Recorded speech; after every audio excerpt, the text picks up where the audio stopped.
Buenas tardes a todos.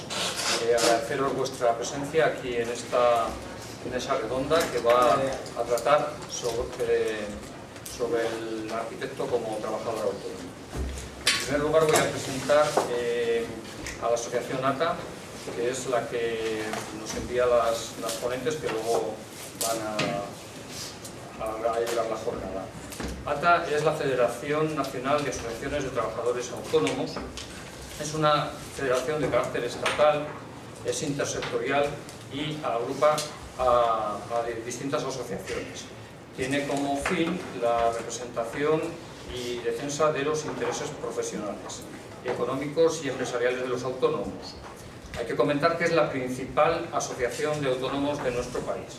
Tiene implantación en todas las comunidades autónomas y cuenta con delegaciones también que cubren todo el territorio. Desarrolla su labor desde el año 1996. Presta a sus asociados asesoramiento, formación y hay que decir que es una voz conocida y reconocida en la defensa de los autónomos españoles, siendo un interlocutor habitual tanto en las administraciones autonómicas como en la administración central. Entonces, por ATA nos acompaña, en primer lugar, Celia Ferrero Romero. Es desde hace 5 años vicepresidenta ejecutiva de ATA y es asesora en relaciones laborales y diálogo social. Licenciada en Ciencias de la Información y Comunicación por la Universidad Católica Lovaina y diplomada por la misma universidad en Ciencias Económicas, Sociales y Políticas. Está especializada en relaciones laborales en Europa y diálogo social por el Instituto Complutense de Estudios Internacionales. Cuenta con más de 10 años de experiencia en organizaciones empresariales, relaciones institucionales e internacionales. También nos acompaña Elena Melgar Miquel, es presidenta de ATA Madrid, licenciada en Sociología por la Universidad Complutense de Madrid y PMP. Es directora de proyectos de ATA, miembro de la Mesa Económica, Social y Trabajo Autónomo de la Comunidad de Madrid, así como del Consejo Consultivo de la Economía Social y Solidaria del Ayuntamiento de Madrid. Ha coordinado diversos estudios para distintas comunidades autónomas y ayuntamientos y a nivel nacional con el Ministerio de Industria. Ha publicado diversos trabajos relacionados con el trabajador autónomo, los trabajadores inmigrantes y la brecha salarial. Bueno, por último nos acompaña Vanessa Fernández Cortés, es asesora jurídica de ATA, licenciada en Derecho por la Universidad Complutense de Madrid. Está dedicada profesionalmente al asesoramiento y orientación a emprendedores y autónomos en distintos ámbitos, tales como el asesoramiento individualizado, es ponente en jornadas, ha realizado manuales, integrante de mesas y consejos enfocados al autoempleo. Desde hace 3 años apoya el Gabinete de Presidencia de la ATA, formando parte del equipo de revisión de normativa, propuestas legislativas para la reforma de las leyes de autónomos y emprendedores, así como la redacción de propuestas para la mejora del colectivo. Bueno, pues buenas tardes a todas. Bien. Bueno, voy a hacer primeramente una pequeña introducción de cómo se ha gestado esta mesa redonda, ¿no?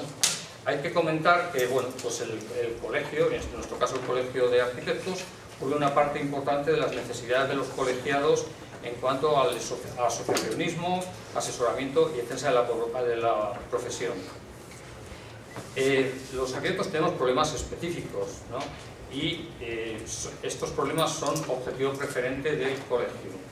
Pero focalizarnos en nuestros problemas específicos hace que muchas veces descuidemos aspectos comunes de nuestra actividad. Y por ese motivo nos ha producido una concurrencia de los arquitectos con el resto de agrupaciones profesionales con los que compartimos muchos intereses. Bien, los arquitectos que trabajamos en la profesión liberal, pues podemos estar, digamos, dados de alta en el RETA como trabajadores autónomos, o bien tenemos la particularidad de que podemos pertenecer a la hermandad. Pero para todo el resto de cuestiones que afectan a nuestra vida profesional, la fiscalidad, la legislación laboral, la morosidad, responsabilidad sobre el patrimonio o la conciliación, pues estamos regulados por la normativa que afecta a todos los autónomos españoles. Desde el grupo PROCOAMS sentimos la preocupación de que, a pesar de que una parte importante del colectivo de colegiados es autónomo, sí que desde el colegio entendemos que no se ha prestado suficiente atención a esta circunstancia. Los colegios muchas veces están centrados en luchar por la salvaguarda de las competencias profesionales y a veces, pues de alguna forma, también centrados en la salvaguarda de su propia continuidad, ¿no? Pero por eso reclamamos una mayor atención a los intereses de nuestro colectivo. También, por ejemplo, pues echamos de menos a veces la concurrencia de los colegios profesionales cuando ha habido debates, y hay debates tan importantes como la ley de autónomos, ¿no? Parece como si los colegios de alguna forma se mantuvieran al margen de todas estas cuestiones que les pueden parecer mundanas. Bueno, entonces, bueno, desde Procoa pues, surgió la idea un poco de intentar entrar en contacto con otras asociaciones profesionales para compartir puntos de vista y las reivindicaciones que tiene nuestro colectivo. Entonces, bueno, entramos en contacto con ATA, concretamente con Elena, y ahí mantuvimos una reunión por el mes de septiembre y de esto pues surgió la idea de poner en marcha esta jornada.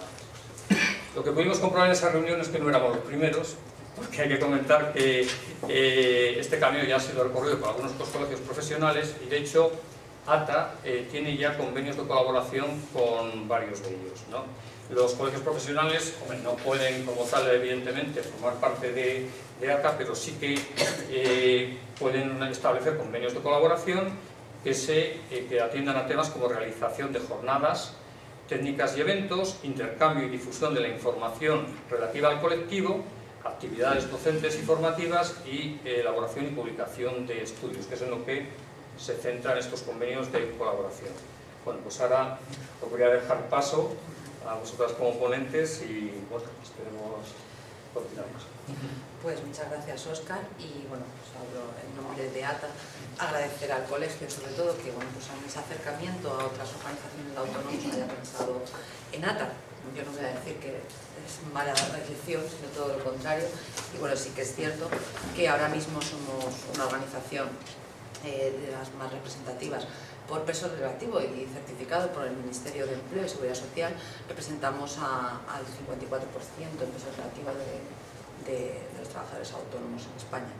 Entonces, bueno, como bien decía, tenemos muchas organizaciones integradas, pero con los colegios específicamente lo que tenemos son convenios de colaboración que además trabajamos muy bien, por ejemplo, gestores administrativos, economistas y demás, porque bueno, por la idiosincrasia de vuestras profesiones sí que bueno, pues la encontramos en muchos puntos. Entonces nos pareció muy interesante esta ponencia o este primer encuentro para hablar un poco de manera genérica de los problemas de los autónomos. Y bueno, pues estamos encantados de estar aquí. Y sin más, y no me quiero enrollar mucho, empezaré un poco el primer punto del programa. Vamos a ir un poco deprisa porque yo creo que lo más interesante es luego un coloquio en el que podamos expresar bueno, pues vuestras inquietudes o vuestra problemática y lo que podamos ayudar. Y bueno, por principio, pues el inicio del emprendimiento, ¿no? Es la cuestión que planteamos desde un primer momento, motivos para hacerse autónomo, ¿no? Por vocación, por obligación, por circunstancia, o sea, hay de todo. O sea, el colectivo de autónomos es muy heterogéneo, teniendo en cuenta que hay 3.200.000 autónomos en España. Está desde el taxista, arquitecto, abogados, el electricista, es un colectivo muy heterogéneo. ¿Cuáles son los motivos de darnos de alta como autónomos? Pues hombre, muchos también, ¿no? Ahí en otras presentaciones tenemos una batería de motivos por qué darse de alta como autónomos, ¿no? Bueno, puede ser por obligación, que ahora está muy de moda, decir que nos obligan a ser autónomos. Pues sí, es verdad que la crisis ha traído que mucha gente se dé de alta como autónomo, pero no tiene por qué ser como obligación. Puede ser que, dada a la circunstancia, decida emprender un nuevo camino y de verdad que nosotros atendemos ideas de gente que igual se ha dedicado a otras cosas o ha estado en una empresa toda la vida, en una multinacional, y ahora ha inventado, se ha reinventado y ha hecho un nuevo negocio muy bueno, ¿eh? O sea, incluso le ha facilitado bueno, pues su profesión y su crecimiento profesional. Entonces, decir por obligación, pues sí, mucha gente que por obligación, por circunstancias, sí. Evidentemente, y luego hablaremos, también se nos ha dicho, y hay muchos periódicos o muchas discursos, ¿no?, que muchos de los autónomos, la mitad de los autónomos que se han dado en estos últimos años son falsos autónomos, la figura de falso autónomo. Bueno, un falso autónomo es un fraude de ley, se puede denunciar. Hay una figura que se llama el autónomo económicamente dependiente, el TRADE, que bueno, lo explicará Vanessa a continuación, que está perfectamente reglado y tiene unas condiciones concretas y es igual de viable que cualquier otro tipo de autónomo. Tiene unas circunstancias concretas y unas condiciones concretas, pero es una figura y está respaldada legalmente, ¿no? Entonces, que por circunstancias te tienes que adaptar a un autónomo, sí, pero eso no significa que no seas autónomo. O sea, eres autónomo y tienes las mismas peculiaridades que el resto de colectivo. Y luego sí, mucha gente, hay también una de las fases que a mí me gusta mucho decir, que es por hobby, ¿no? O sea, aquellos autónomos que hacen de su hobby su profesión, ¿no? Eso es lo ideal, ¿no? Entonces, ¿por qué emprendes? Pues cada uno tiene su esta. Mucha gente emprende por una herencia o por continuidad de un negocio familiar, también igual de viable, ¿no? Dicho esto, tú ya eres autónomo, te encuentras en la soledad, ¿no? Como suele llamar, la soledad. Sí que es cierto que igual en los colegios te encuentras un poco más respaldado, pero no deja de ser en la parte más dura, ¿no?, del autónomo, en tus modelos 110, en tu modelo 190, en tu modelo, todo eso es cuando te sientes un poco más solo o desamparado. O sea, ya cuando te vas a dar de alta parece como que estás en un compendio de mareo, ¿no? O sea, voy aquí y ahora tengo que... Y luego no es tan complicado, que al final, si lo resumimos, son dos modelos. O sea, solo tienes que ir a Hacienda y a Seguridad Social, no es tanto. Pero sí que es cierto que el lenguaje, el propio lenguaje administrativo, el propio lenguaje que se utiliza, los propios modelos, hace que te mareen más, ¿no? Entonces, trabas administrativas, que es el siguiente punto, nos encontramos millones. Yo no os voy a contar trabas, porque evidentemente podríamos estar aquí hasta mañana. Me gustaría contaros un convenio que tenemos alta federación con el Ministerio de Hacienda y Administraciones Públicas, en el cual nuestro trabajo fundamental es detectar trabas administrativas que tiene el trabajador autónomo. Nosotros en el 2016 fue el tercer año, hemos presentado ya 85 trabas administrativas, de las cuales pues, nos recogerán o se podrán poner en marcha un 30% de ellas. Por ejemplo, pudimos suprimir el famoso libro de visitas que los autónomos tienen que tener en su negocio, que está en papel, que siempre lo único que hacía era coger polvo, te costaba dinero, porque encima te costaba dinero y encima lo tenías que meter en el armario y eso nunca se utilizaba. Entonces eso, gracias a este tipo de convenios, se pudo suprimir. Y os cuento esto porque me parece muy interesante que si este año, y creo que sí, que este año volveremos a tener este convenio, lo que hemos aprendido es que sectorialmente se encuentran muchas más trabas. O sea, a la hora de, pues por ejemplo, cuando vosotros vais a contratar una obra, pedir una licencia administrativa de obra, de depósito de escombros, o sea, me invento porque yo de obra no entiendo mucho, pero todo eso se complica mucho más, os encontráis muchísimas más trabas que lo que es un modelo en sí. Porque ahí es donde encontramos a la administración local que nos pone tal, o que tenemos que pedir un permiso a la administración local, a la autonómica, a la estatal, y porque no ya llegan a Europa, porque si no también. Entonces al final todo eso va en contraposición de nuestros negocios, porque muchas veces queremos empezar una obra el día 15 de febrero y por este tipo de cosas no podemos empezarla. La tenemos que empezar en marzo, en abril, con lo que eso supone para nosotros, que nos podamos entregar a tiempo una obra. Y hablo de nosotros no como solo arquitectos, porque también les pasa a un montón de colectivos. Entonces, o que no puedas abrir tu negocio, o sea, tú quieras abrir en 15 de noviembre o el 15 de octubre tu tienda de juguetes y no puedas abrir y que te den la licencia para enero, olvídate, tienes que cerrar, o sea, porque no vas a aprovechar esa campaña. Entonces, sí os cuento esto porque nos parece muy interesante que colectivos, cuanto más sectoriales, más trabas nos presentan y con más repercusión o más beneficiarios, si esa traba se elimina, si se puede eliminar, tenemos, ¿no? Luego, pues las típicas, ¿no? Pues que nos hacen presentar los papeles 3 o 4 veces, ¿no? Tienes el registro electrónico, pero además te lo piden en papel, o vas a presentar un documento que es, por ejemplo, estar al corriente de pago a la Seguridad Social, que es un documento electrónico, y llega el funcionario de turno y te pide que lo presentes en papel, por ejemplo. Pues no tiene mucha lógica, esto es un documento firmado electrónicamente, tendría que valer el que yo te lo pueda mandar electrónicamente y con el buzón de registro electrónico. En fin, por no irme saltando o enrollarme mucho, todas estas trabas, todo esto, sí que nos gustaría que bueno, pues luego en el coloquio también nos reflejase vuestra problemática. Otra de los puntos que teníamos era la ayuda a la contratación. Como bien, bueno, sabéis que hay bonificaciones de manera estatal a la contratación y demás, pero sí que, bueno, he traído unos folletillos que son de la Comunidad de Madrid, pero está muy bien porque en este último año, en 2016, la Comunidad de Madrid, a través de la Estrategia de Madrid por el Empleo, sacó nuevas líneas de ayudas para autónomos que, por lo menos para nosotros, sí que creemos que marca un hito desde lo que había anteriormente, porque sí que han mejorado, ¿no? Entonces, por ejemplo, hay una ayuda a la contratación por parte de trabajadores autónomos para empleados, en los que puedes tener hasta, no es bonificación, sino que es un pago que te hace la Comunidad de Madrid, y son desde 2.500 euros hasta incluso 5.000, dependiendo de la circunstancia de la persona que contrates.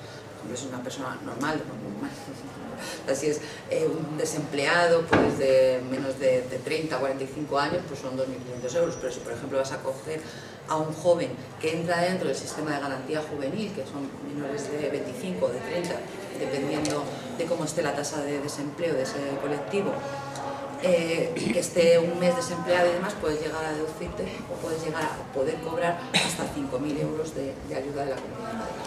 Esto que os digo tal, hay una orden que está en la página web y hay que ver toda la letra pequeña, porque claro, tiene una serie de requisitos. Tienes que tener a esa persona, primero tiene que ser una contratación indefinida de primeras, y tienes que tenerlo un año contratado, bueno, pues tiene que haber estado un mes desempleado, tiene que tener unos requisitos, como pues todas las ayudas que hay, pues en el que tienes que cumplir. Pero bueno, puede ser interesante que lo echéis un vistazo, porque a la hora de contratar, o si tenéis que contratar una obra ingente, pues no suelen ser de un mes, suelen ser de más tiempo, ¿no? Entonces podéis ir por ahí.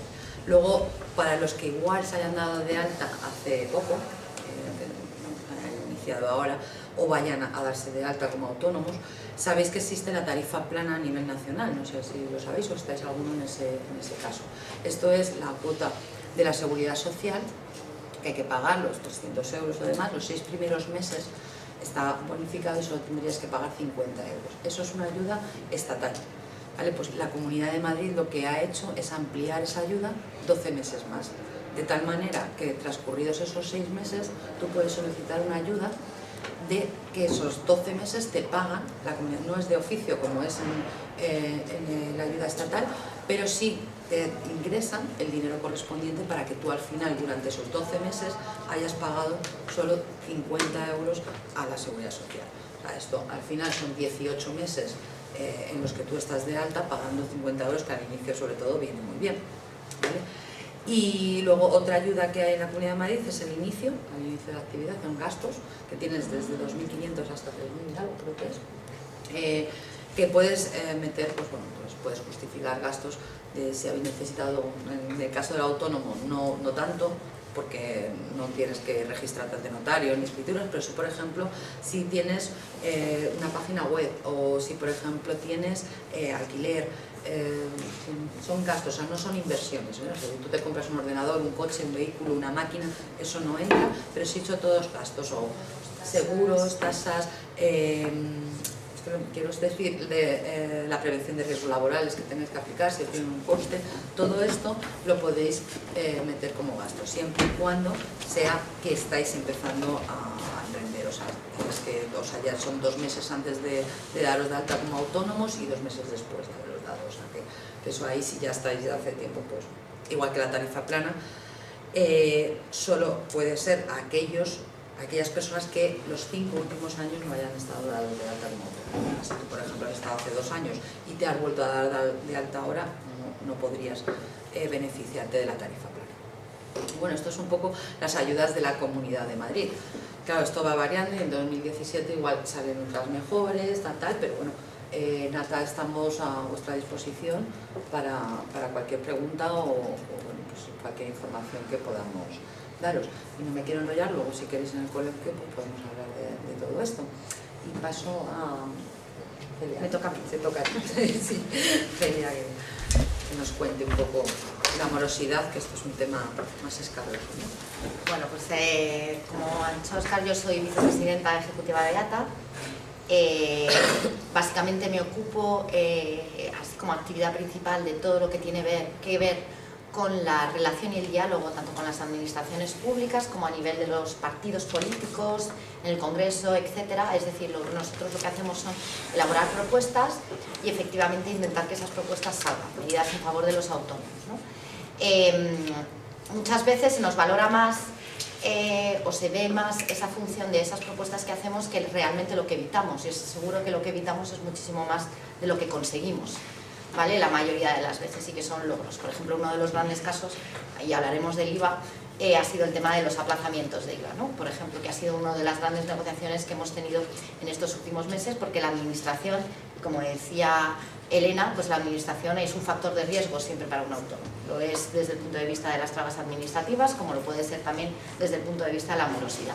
Es evidente que profesiones que tienen más exposición a la administración, ya sea en su trabajo o ya sean proveedores, etcétera, pues se van a encontrar con esos factores de riesgo bastante más incrementados que a lo mejor por un pequeño comercio en el que tampoco tendrá el tema de las licencias y tal al principio, pero luego ya es una cuestión de pagar sus impuestos, sus cuotas a la seguridad social y no trabajan de forma directa. Así que yo creo que para los arquitectos creo que es esencial conocer bien la normativa, conocer bien los procedimientos y sobre todo que nos utilicéis, porque uno de los grandes problemas que tiene ATA muchas veces es que efectivamente tenemos muchos colectivos en el seno de ATA, como decía Elena, desde el taxista hasta el farmacéutico, hasta los abogados, transportistas, y cada sector tiene su propia problemática. Y muchas veces, a no ser que la organización sea muy activa, pues hay mucha información que no nos llega.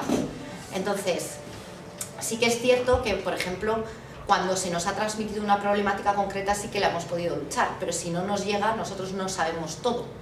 También le pasa eso un poco a la administración, en el caso de las trabas, es decir, nosotros por eso tenemos un convenio de trabas administrativas con la administración, porque a la administración muchas veces ni siquiera es consciente de las trabas que otras administraciones tienen y no las identifican, o sea que nosotros como usuarios somos los que tenemos que identificar esas trabas. Así que yo creo que es muy muy importante que vosotros sepáis que existe una herramienta en la cual nosotros llegamos a las administraciones con las reivindicaciones y que estamos para eso, para lucharlas. Y cuanto más nos informéis, más las lucharemos y más podremos estar activos. Es cierto que a veces, bueno, a mí me pasa, o sea, es decir, nos llega una propuesta, por ejemplo, la última orden de cotizaciones, ¿no?, para el 2017, que son las bases, que es lo que va a establecer en 2017 lo que vais a cotizar como autónomos. Y lo mandas a diferentes colectivos y a lo mejor nosotros, ¿cuántas organizaciones? 245. No, más. Es que justo tenemos 270 organizaciones y a lo mejor me responden 4. Es decir, que tiene que haber mucha implicación. Muchas veces la gente dice, bueno, pero es que la administración es así. Bueno, pues tenemos la posibilidad de cambiarla, pero para eso nos tenemos que implicar. Y sobre todo la sociedad civil está precisamente para eso, para organizarse y reivindicar las cosas. Y yo creo que eso es esencial. Como decía, la administración es un factor de riesgo, lo es desde el punto de vista de las trabas administrativas, pero también lo es desde el punto de vista de la morosidad. Es cierto que aquí se ha hecho un gran esfuerzo por parte de la administración, la morosidad se ha reducido de forma muy importante, pero aún así, hoy en día podemos decir que ni la estatal, ni la autonómica, ni la local cumplen todavía con los plazos de morosidad establecidos. Es algo bastante sorprendente porque es una ley, entonces que la propia administración incumpla una de sus leyes pues no tiene mucho sentido, pero es así. Como sabéis, en la administración lo que se establece es un plazo de pago de 30 días y para empresas de 60.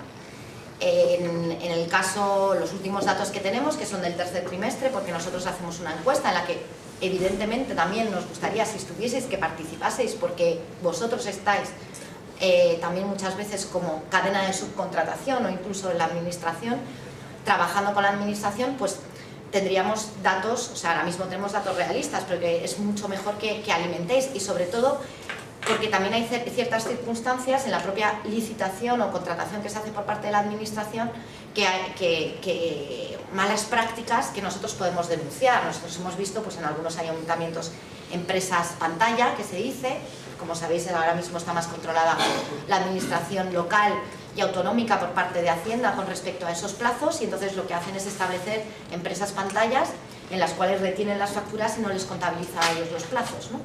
Ese tipo de prácticas, si no se denuncian, la propia Hacienda no las conoce, entonces no puede intervenir, con lo cual es esencial ahí también mucha colaboración. Como os decía, en el último informe trimestral estamos ahora mismo en una media de 78 días, es decir, que estaríamos hablando de 3 veces lo que establece la ley, teniendo algunas evidentemente comunidades autónomas peor, muchísimo peor. Las locales han hecho un gran esfuerzo, pero difiere mucho un ayuntamiento de otro, es decir, hay ayuntamientos que evidentemente pues, están donde están y eso es uno de los grandes problemas. El problema básico de la morosidad es que independientemente, muchas veces se dice que es un problema cultural español, pero hace ya mucho tiempo que nosotros estamos convencidos de que no es solo un problema cultural.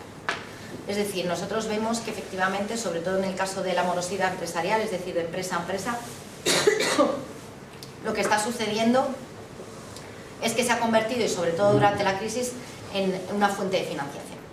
Es decir, nosotros vemos que efectivamente los plazos de pago, por ejemplo, entre autónomos o pymes, están muy cerca de cumplir esa ley de los 60 días, sin embargo te vas a cualquier gran empresa y el plazo medio de pago se dispara hasta 128 días de media en todo España. Es decir, para empresas de más de 1000 trabajadores. Esos mecanismos, que se consideran unos mecanismos que lo que se hace es generar un flujo de caja, es decir, si yo pago más tarde, y aquí volvemos al IVA, si yo pago más tarde, lo que hago es deducirme un IVA porque yo lo tengo en una declaración mensual como gran empresa, que sin embargo me va a pagar el proveedor, va a pagar Hacienda al proveedor y yo me lo deduzco cuando yo no he pagado esa factura, ¿no? Solo ese flujo que existe en los plazos de pago pues genera en las empresas del IBEX más de 9.000 millones de flujo de caja. Con lo cual es una técnica financiera muy elaborada, pero es una técnica financiera que no solo hace que cargue parte del impuesto sobre el proveedor, pero sino que además también lo carga sobre la propia administración, es decir, la administración le paga al proveedor, pero no le paga la persona que ha contratado ese sistema. ¿Cuál es la solución a todo esto? Un régimen sancionador. Es decir, no tiene mucho sentido que una ley que establece unos plazos y que se incumplen no tenga ningún tipo de castigo con respecto a su incumplimiento, sobre todo cuando se incumple de forma tan generalizada, como es el caso de la ley de morosidad. Entonces aquí nosotros tenemos 2 propuestas que yo creo que tienen muchos, y luego hablaremos de la ley, hablaré al final de la ley de medidas urgentes de autónomos y un poco todo el debate de la subcomisión de empleo que también tratará estos temas. El régimen sancionador debe ser que, igual que un autónomo por no pagar a la administración en tiempo y forma tiene un recargo, y además solo en 24 horas, del 20%, por ejemplo en seguridad social, pues evidentemente debería haber un recargo automático con respecto a cualquier administración o empresa que no pagase a tiempo sus facturas, desde la fecha de emisión de facturas, porque aquí hay un truco de la administración con respecto a los datos. Si veis los datos que emite Hacienda con respecto a la morosidad, son inferiores a los que nosotros emitimos como ATA, como organización. ¿Por qué? Porque la directiva europea establecía que había un plazo para validación de factura, ¿vale? que podía llegar a unos 30 días, con lo cual eran 30 días más luego otros 30 días para pagar la factura una vez que esta estaba validada. La ley en España fue muchísimo más estricta que lo que había sido la propia directiva europea, y lo que dijo es: esos 30 días no me sirven, tiene que ser desde emisión de factura o prestación de servicio o entrega de la mercancía. Hacienda contempla lo que dice la directiva, pero todos sabemos que cuando se deposita una factura en una administración, esa factura empieza a dar vueltas y tarda muchas veces mucho tiempo en validarse, o se queda simplemente en un cajón hasta que tienen dinero y la validan. Entonces ese es el gran problema, se juega mucho con ese tipo de plazos. Entonces, esa es una de las cosas que también estamos pidiendo, es decir, que se establezca como norma para todas las administraciones que sea desde la fecha de la emisión de la factura y no desde la validación de la misma. O que en todo caso se establezca un mecanismo por el cual la factura no pueda tardar más de 48 horas en validarse por parte de la administración. Entonces, eso sería alguna de las cosas que estamos. Y luego, el problema del régimen sancionador es que muchas veces, y hay muchos colectivos que están pidiendo el régimen sancionador, es que muchas veces pagan justos por pecadores, porque es evidente que a lo mejor una pyme, un autónomo, a lo mejor no tiene dinero para pagar a su proveedor. Entonces, no se le puede recriminar que en ese momento, si está bien justificado que no tiene dinero en ese momento para pagar la factura, pues sancionarle de forma importante. Por eso nosotros lo que estamos pidiendo es un régimen sancionador que sea que lo que sancione sea la reiteración o la comprobación de la mala praxis. Para eso nosotros estamos pidiendo que se haga un buzón, igual que para la economía sumergida, con un cuerpo específico de la Inspección de Hacienda, en el cual se pueda denunciar de forma anónima, porque claro, es muy difícil denunciar a quien es tu cliente, de forma anónima estas prácticas, y que ese cuerpo inspeccione si efectivamente esas prácticas son reiterativas y si existe mala praxis y por tanto sancione en función de esa mala praxis. ¿Cuál sería la sanción?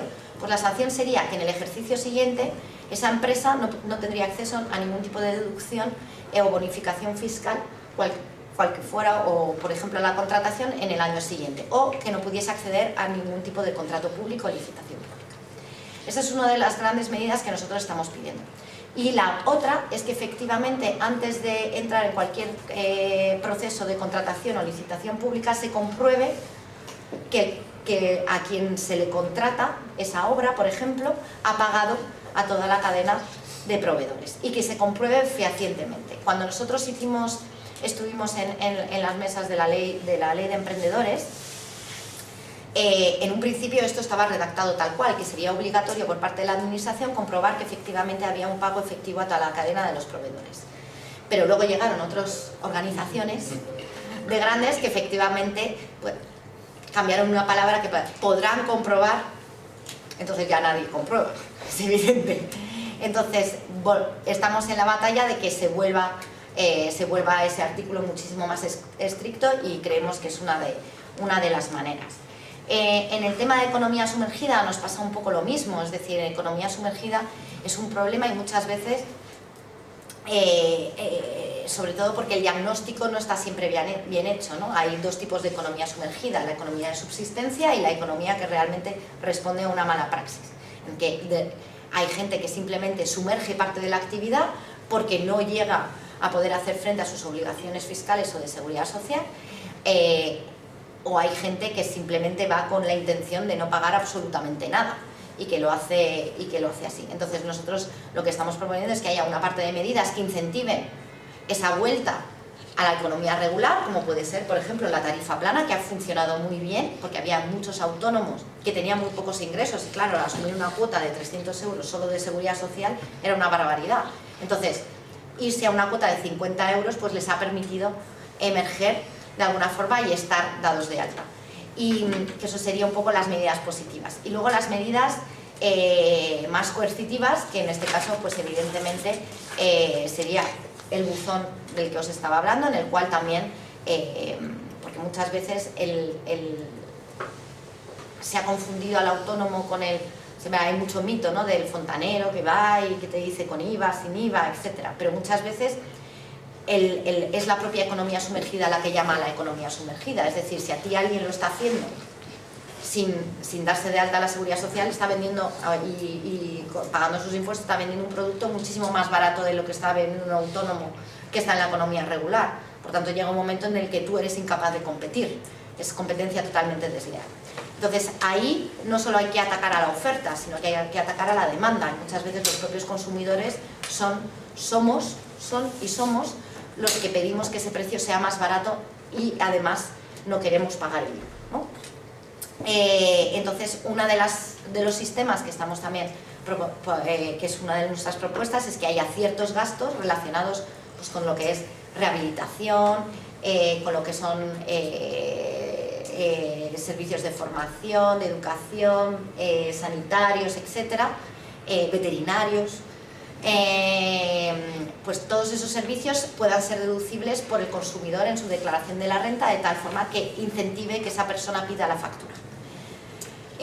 Porque al final, en el fondo, somos intermediadores del IVA, es decir, generalmente no debía por qué afectarnos como autónomos, pero nos afecta porque incrementa nuestro precio, y para el consumidor, si alguien está vendiendo muchísimo más barato porque no está declarando ese IVA, pues es una competencia ahí bastante desleal.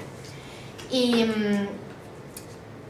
yo creo que ahí tenemos muchísimos casos, desde el punto de vista, o sea, muchas veces pensamos que la economía sumergida es algo relacionado con la corrupción, el fraude, etcétera, pero simplemente hay que ir y no quiero poner a ninguna profesión, pero hay que ir a un fisioterapeuta y ver cuántos fisioterapeutas no te quieren cobrar con tarjeta, ¿no? Es decir, hay una economía, o alguien que está trabajando en un banco y por la tarde hace declaraciones de la renta y no las declaras. Es decir, todo eso hay que de alguna forma regulando, pero regulando de forma positiva, porque si estuviese bien regulada la pluriactividad, por ejemplo, es decir, o el contrato a tiempo, o el tiempo parcial en el autónomo, pues te permitiría muchas veces compatibilizar sin que ese trabajo que haces de más, que es un trabajo que tampoco te reporta tanto dinero, pero que haces como complementario para complementar tus rentas o lo que fuese, si fuese fácil hacerlo y cotizar o pagar tus impuestos no fuese algo totalmente imposible, pues habría muchísima gente que se daría de alta y estaría otra vez en la economía regular. Y luego os hablaré, aparte de las propuestas que ya hemos dicho, de las que están ahora mismo en el Congreso y que saldrán yo creo que antes de la primavera, si todo va bien. Y por eso paso la palabra ahora a Vanessa, porque si no yo me enrollo un montón. No tienes tiempo, no voy a verlos. Bueno, me presento de nuevo. Bueno, yo soy Vanessa Fernández, soy asesora de ATA. Mi función, entre otras, pero bueno, básicamente, y por lo que estoy aquí, es bueno, pues, atender un poco las necesidades de los emprendedores, de los autónomos que se acercan a la asociación y que en cierto modo pues, bueno, nos vienen a exponer un poco pues, las dificultades del día a día, la problemática que tienen, y también para pues, despejar dudas, sobre todo en materia de emprendimiento, en el inicio de la actividad, ¿no? Entonces, bueno, mi función hoy aquí es poneros un poco en situación. Después en el coloquio me imagino que ya podremos hablar más tranquilamente, y algunos me contaréis si ya sois autónomos, si no, cómo veis el tema, ¿no? La profesión. Pero básicamente yo lo que quería es daros unas pinceladas, tampoco tenemos mucho tiempo, y me quería ceñir un poquito también al programa que hemos preparado. Daros unas pinceladas, lo que yo creo, no porque yo lo crea, sino porque es lo que me trasladan, ¿no? los emprendedores y los autónomos que vienen a la asociación. Lo que yo creo que es más interesante, ¿no? Poner sobre la mesa para que después además podamos debatir y os vayan surgiendo dudas, ¿no?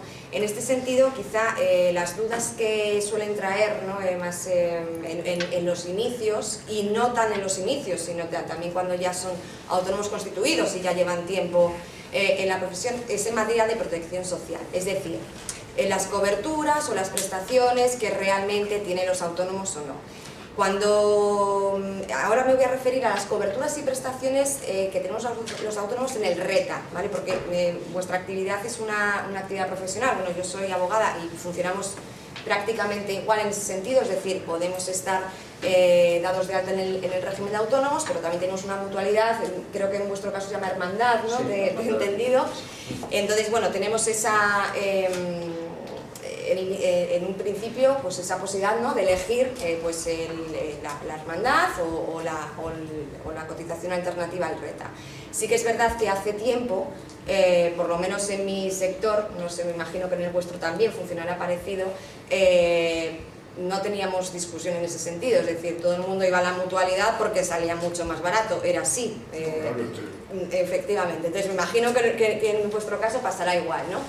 ¿Qué es lo que pasa ahora? Elena hablaba al principio, bueno, y Celia también, de la tarifa plana, de las bonificaciones que hay ahora, de la cuota de autónomos. Son unas bonificaciones muy interesantes porque son importantes, es decir, el dinero que te ahorras es importante y es verdad que la cuota durante determinado tiempo, si te acoges a esa bonificación, es mucho más baja que ahora la mutualidad o la hermandad, ¿no? Después sí que es verdad que sube, se regulariza y quizá no está un poquito por encima de la hermandad.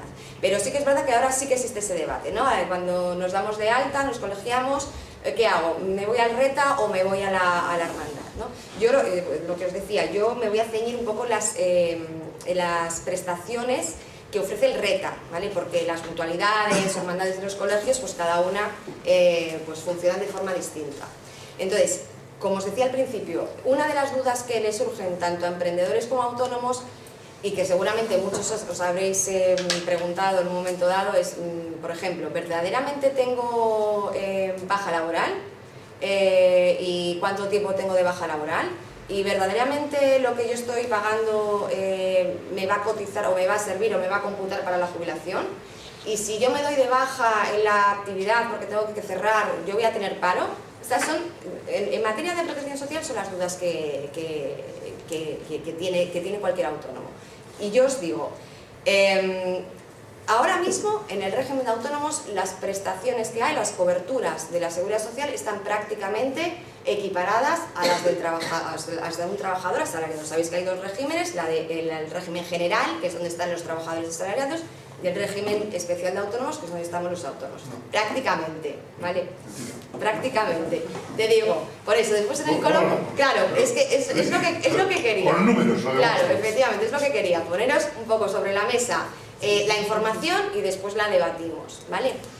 Y te digo, todas las coberturas que tiene un trabajador asalariado son las coberturas que tiene el régimen de autónomos. Es decir, tenemos baja laboral, tenemos maternidad, tenemos paternidad, tenemos jubilación, tenemos accidentes de trabajo. Existen pequeñas diferencias que después os las contaré, que es por ejemplo en el tema del desempleo. El desempleo no existe en el régimen de autónomos como tal, pero sí que existe una cobertura específica de los autónomos que se llama la prestación de cese de actividad, que viene a cubrir la misma carencia, digamos así, que la protección de desempleo, pero funciona un poquito distinto, ¿vale?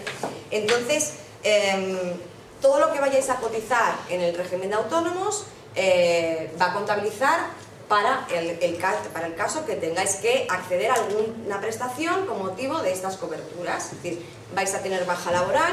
La baja laboral funciona exactamente igual en el sentido de, es decir, el funcionamiento, el procedimiento, el número de días en el que se cobra un porcentaje u otro porcentaje es exactamente igual que en un trabajador asalariado, eso es así.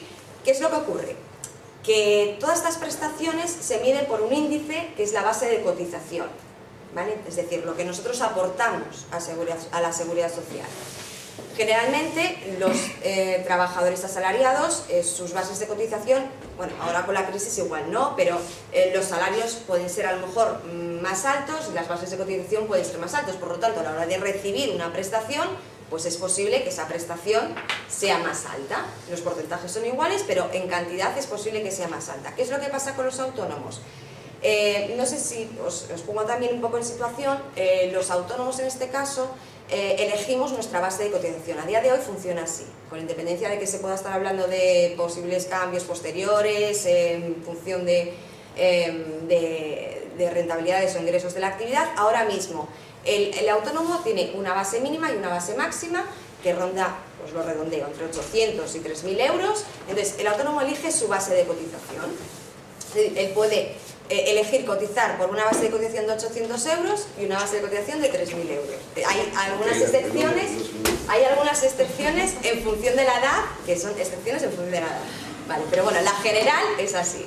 Entonces, una de las cuestiones en la que yo creo que hemos pecado todos los autónomos desde que se inventó el autónomo, digámoslo así, es que, claro, quien paga la cuota, es decir, la cuota de autónomo sale de nuestra cuenta va a la cuenta de la Seguridad Social. Entonces, claro, lo vemos cada mes, es decir, ese movimiento, esa transferencia la vemos cada mes. Entonces, sí que es verdad que el autónomo es muy reticente a ir subiendo su base de cotización. Es decir, en principio elige la base de cotización mínima cuando se da de alta y bueno, pues la va aguantando hasta que, pues hasta que se la acuerda, ¿no? No es lo ideal sería ir adaptando un poco la base de cotización a nuestros ingresos reales para, en el caso de que tengamos que acceder a alguna prestación, pues no haya tanta diferencia, ¿no?, de pérdida entre lo que ingresamos realmente y lo que vamos a cobrar de prestación. Entonces, ¿qué es lo que pasa? Que como las bases de cotización son generalmente bastante bajas, pues lo que ocurre es que a la hora de cobrar una prestación, pues también cobramos menos, ¿vale? Porque eso es un porcentaje de las prestaciones, casi siempre son un porcentaje de nuestra base de cotización. Lo que cobramos es un porcentaje de la base de cotización, ¿vale? Entonces, es un poco para lo que os decía, ¿no?, para ponernos en situación y después poder debatir y que cada uno pues nos pueda contar el caso concreto. Y, pues a mí me ha pasado esto, pues he pedido esto y me han pagado esto y no era así, ¿no? Pero bueno, básicamente es un poco el funcionamiento de la protección social del autónomo, ¿vale? Simplemente otra pincelada en el sentido de que nosotros hemos querido también hacer referencia al tema del riesgo patrimonial del autónomo. En este sentido, a lo que nos referimos es a que siempre otra de las preguntas con las que viene de inicio el emprendedor o la persona que se quiere dar de alta en la actividad es que, claro, es que no sé cómo hacerlo porque no sé si darme de alta como autónomo o constituir una sociedad, porque claro, con la sociedad pues claro, no me persiguen y siendo autónomo sí, y etcétera, ¿no? Bueno, ahora además en las actividades profesionales están las sociedades profesionales también, ¿no?, limitadas profesionales. Ahí lo que sí que tenéis claro, por eso os lo quería resaltar, es que efectivamente la sociedad limitada se llama sociedad limitada, o sea, sociedad de responsabilidad limitada. ¿Esto qué quiere decir? Que efectivamente hay una limitación por las deudas de la actividad, ¿de acuerdo? En el autónomo lo que ocurre es que no existe una división entre el patrimonio personal y el patrimonio profesional. Es decir, está todo, digamos así, en una misma hucha. Entonces, si tenemos una deuda, bien sea por algún motivo de nuestra profesión o bien sea porque, no sé, me lo voy a inventar, debemos el alquiler de nuestra casa o la hipoteca, es igual, se trata de la misma forma, ¿vale? Es verdad que cuando constituimos una sociedad, esa división sí que existe, es decir, quien responde de las deudas de la actividad es la sociedad, los bienes que tenga la sociedad y el capital social que se llama, es decir, el dinero que tenga la sociedad, ¿vale? En el autónomo no, porque no existe una cuenta específica de la actividad, ¿vale? También tenéis que ser conscientes que efectivamente, aunque exista esta responsabilidad limitada de las sociedades, muchas veces, si por ejemplo en nuestra profesión, que a lo mejor constituimos una sociedad limitada unipersonal, es decir, que es de un solo socio, que estamos nosotros nada más, pues generalmente, por no decir siempre, asumimos el cargo de administradores, ¿no?, de esa sociedad, porque es así, es decir, en una sociedad tiene que haber un administrador, entonces lo asumimos nosotros.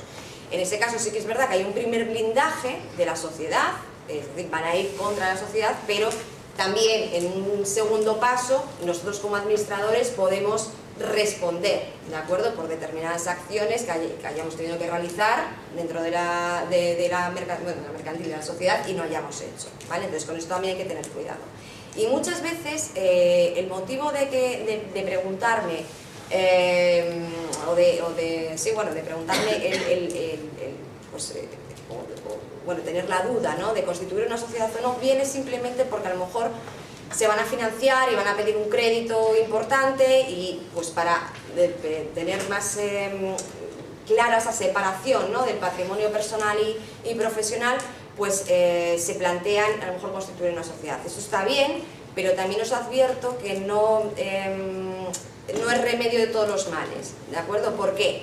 Porque generalmente ahora las entidades bancarias, bueno, ahora ya desde hace tiempo, sobre todo desde la crisis, pero bueno, mucho antes, las entidades bancarias lo que hacen cuando le dan un crédito a la sociedad, a una sociedad, lo que hacen es pedir garantías o avales, ¿vale? Y generalmente el que avala o fianza esa sociedad es el propio autónomo, es decir, el socio, ¿no?, de esa sociedad.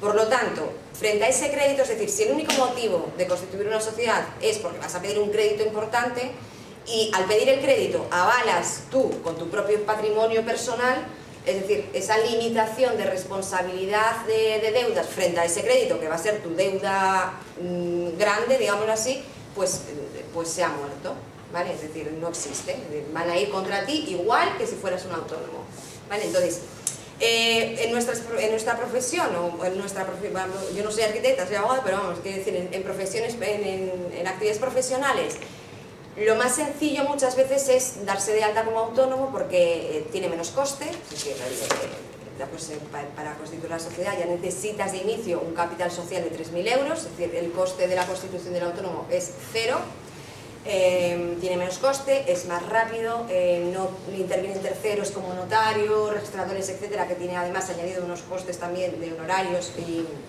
y de tasas.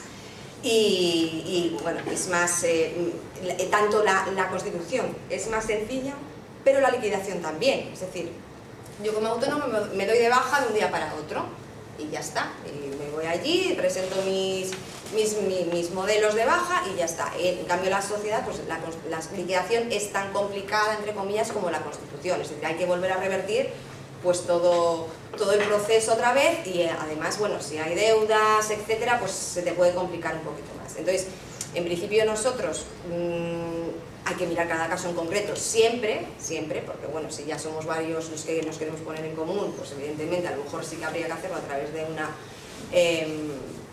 una figura, ¿no?, que pudiera acogernos a todos, pues como sería la sociedad. Pero vamos, si lo vamos a hacer de forma individual, lo más sencillo en un principio es hacerlo como autónomo, que además como autónomo, si lo hacéis a través del RETA, os podéis beneficiar de la tarifa plana, de la bonificación de la tarifa plana. En cambio, si os dais de alta a través de una sociedad, los autónomos societarios, que se llaman, están excluidos de esta bonificación. Eso también es un factor bastante importante, ¿no?, para decidir cuál es la forma jurídica que vamos a tener.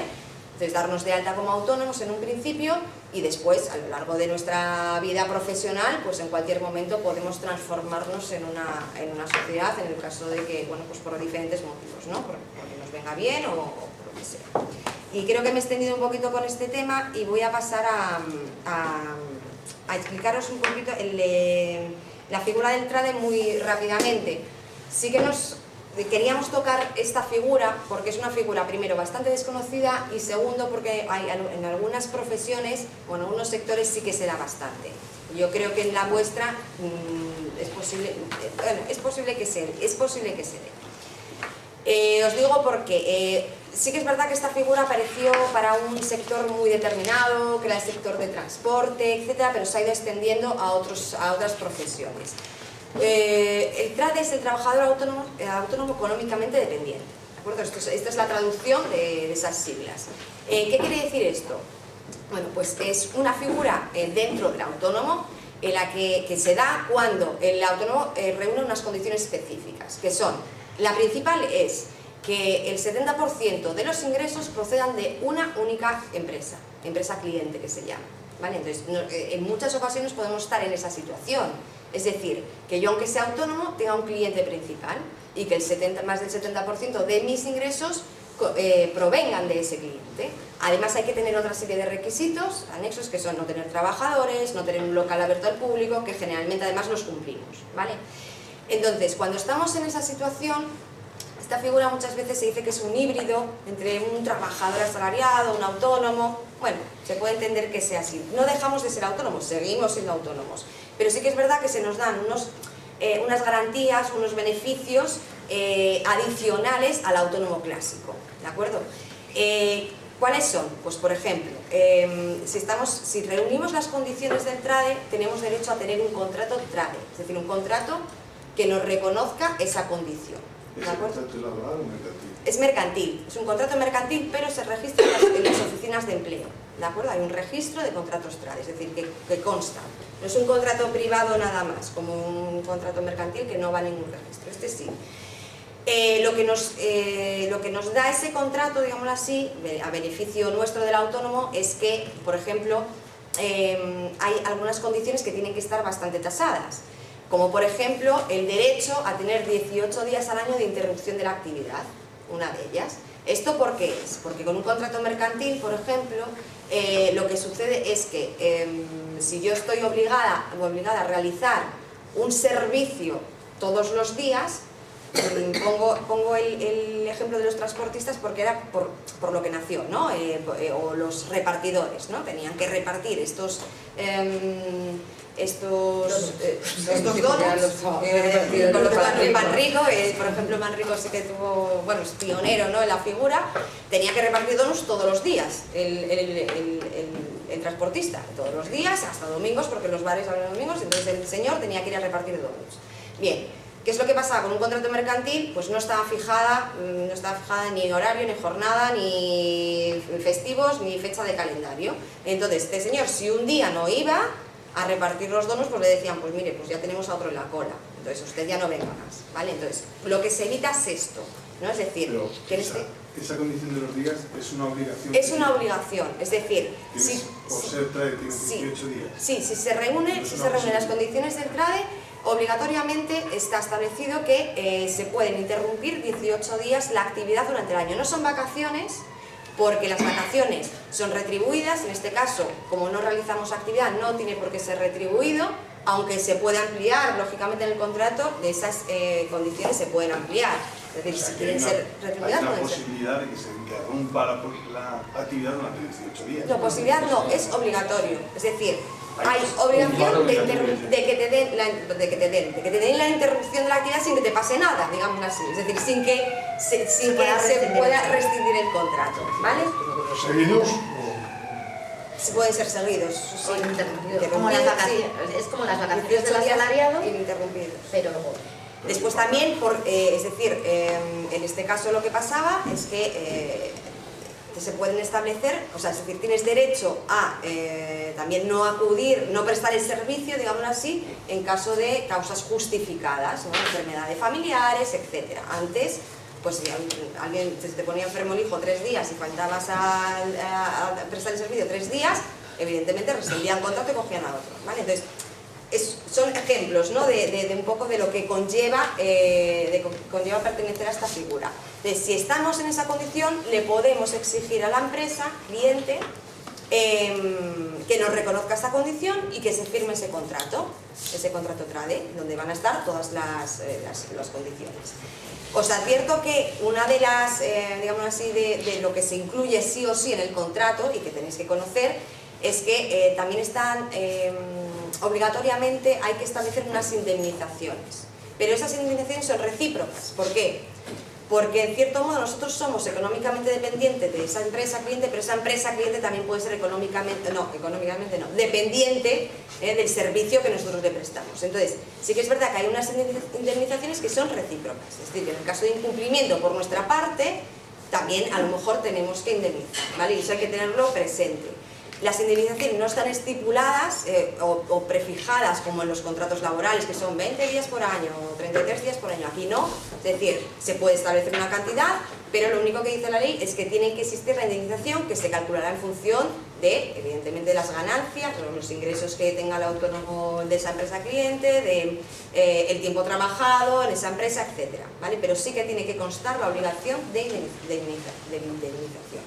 Y bueno, un poco para poneros en situación, simplemente para terminar, no confundir, que lo comentó Elena al principio, no confundir la figura del TRADE con la figura del falso autónomo, porque no tiene absolutamente nada que ver. Un falso autónomo es aquella persona que tendría que estar, en función de las condiciones en las que realiza el trabajo que está haciendo, tendría que estar en el régimen laboral, asalariado, pero oficialmente le obligan y oficialmente está en el régimen de autónomos, pero su condición, es decir, las condiciones de su trabajo son laborales, no son por cuenta propia, no está realizando un trabajo por cuenta propia. La culpa es de quien emplea, no del empleado.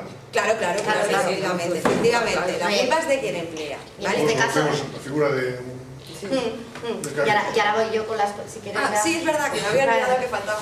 Y ahora voy ya con las propuestas. Una de las cosas, precisamente, a ver, para que entendáis bien la diferencia, el falso autónomo con respecto al TRADE, una de las principales cosas que va a haber un inspector de trabajo es que tenga medios de producción propios. Es evidente que en el sector del transporte es fácil de ver porque él aporta su camión.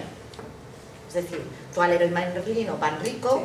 O sea, el TRADE se creó para eso, porque el Leroy Merlin y Panrico no se dedican a la logística y por tanto no es su actividad principal, y para poder realizar una actividad que era secundaria a su actividad principal tenían que haber comprado una flota de 200 camiones y contratar a 200 asalariados para realizar eso. Por eso se hace el trade, es decir, contrato a un autónomo que ya tiene su camión, él me aporta sus medios de producción y por tanto realiza una actividad que yo externalizo, pero en vez de externalizarlo hacia una empresa de servicios, lo externalizo hacia individuales. Perdona, entonces un arquitecto le dice, tráete tu ordenador y ya pones tú. No es Igual tan un fácil. camión. No es tan fácil, porque tienes... Más o menos. No, porque, a ver, en el caso de establecer cuáles son los medios de producción propios, sí que es cierto que miran todo. Es decir, no solo, o sea, por ejemplo, el centro de trabajo, la capacidad que tú tengas para poder realizarlo en otro entorno que no sea ese propio centro de trabajo, que tú no respondas a unos horarios ni a ningún tipo de ejecución, no puedes tener identificación, por ejemplo, ni en tarjetas de visita, ni en firmas, etcétera, de esa empresa como si tú fueses asalariado, es decir, miran todos. Y dicen medios de producción suficientes. Perdona, ¿podías enunciar todas esas propuestas brevemente para después explicarlas, simplemente el enunciado? Sí, bueno, el enunciado. Si queréis, hablamos de lo que hay ahora en tramitación. Vale, ahora mismo está la Ley de Medidas Urgentes de Autónomos en el Congreso. Y esa Ley de Medidas Urgentes de Autónomos, cuyo plazo de enmiendas termina el próximo día 7 de febrero, si nadie lo estropea ni pide ampliación, lleva 6 medidas que son importantes. Una, que se elimina el 20% de recargo cuando se tarda más de 24 horas en pagar la cuota a la Seguridad Social, se vuelve a establecer progresivo como era anteriormente, es decir, que lo que se va a sancionar va a ser la reiteración. La segunda medida es que vamos a podernos dar de alta y baja al menos 2 veces al año sin que tengamos que pagar todo el mes. Ahora se podía dar la circunstancia que si yo me doy de alta un día como hoy, tenga que pagar toda la cuota del mes, lo cual no tenía sentido. Entonces, tenías que pagar pues eso, los 27 días anteriores, con lo cual en una alta y una baja inicial, al menos 2 veces al año, se nos permitirá que efectivamente no tengamos que pagar, sino que se prorratee solo los días trabajados. Hasta ahora, y luego hablaremos más en el coloquio porque va a salir, lo sabemos, lo de las bases mínimas y máximas, hasta ahora el autónomo tenía capacidad de cambiar su base 2 veces al mes, ahora se amplía al año, y ahora se amplía hasta 4. ¿Por qué? Porque así es más fácil, sobre todo si es trimestre. Imaginaros que yo tengo un bar en Almería, y cuando más actividad tengo, evidentemente, es en verano, con lo cual, cuanto más ingresos tengo, es cuando más puedo subir mi base y luego volvérmela a bajar. Todo esto en pro de tener más prestaciones, porque si cotizo, o sea, voy a recibir lo que cotizo. A partir de ahora pasamos al coloquio. Por lo que cotice. Las ayudas a las mujeres autónomas, desde el punto de vista de maternidad. Lo que se hace es que se establece el 100% de bonificación de la cuota, tanto durante la baja por maternidad, como luego como incentivo a la reincorporación. Durante 2 años después de la reincorporación tras la baja, es decir, no se paga cuota de autónomos, ¿vale? Durante ese periodo. Ahora mismo, aun estando en baja de maternidad, sabéis que había que seguir cotizando. Los asalariados también cotizan, pero no son conscientes, pues lo hace la propia Seguridad Social. En el caso del autónomo, cuando está recibiendo eso, pues también se le deduce la cuota y a partir de ahora pues ya no se le deduce. Otra cosa muy interesante, vista la subida de la luz, la gente que trabaja en casa, los autónomos que trabajen en casa, por fin se va a aclarar, se van a poder deducir los suministros, tanto de luz, de agua, electricidad y telecomunicaciones, que hay que enmendarlo porque no estaba puesto, pero que Ciudadanos, que ha sido quien ha hecho la iniciativa, se va a autoenmendar e incluir el tema de, como sabéis, las sociedades se podían deducir todo, porque Hacienda da por hecho que una sociedad todo lo que hace es actividad profesional y sin embargo el autónomo, Hacienda considera que no sabe distinguir qué cosas están afectas a la vida personal del autónomo y qué cosas están afectas a su vida económica, sobre todo cuando trabaja desde el propio domicilio. Con lo cual eso va a ser muy importante. Y luego no sé cuál se me olvida más. ¿El coche? El coche también, eso es uno de los temas que se va a tratar en el sentido de que hasta ahora había obligación de que hubiese un vehículo de uso personal y un vehículo de uso profesional. Y te podías deducir una parte. Entonces ahí lo que se va a hacer es establecer simplemente un porcentaje de tu vehículo personal y de lo que necesite tu vehículo personal, que en este caso es combustible, que pueda ser deducible. Pero el criterio de Hacienda es, por ejemplo, un arquitecto, un coche no se lo puede deducir. No.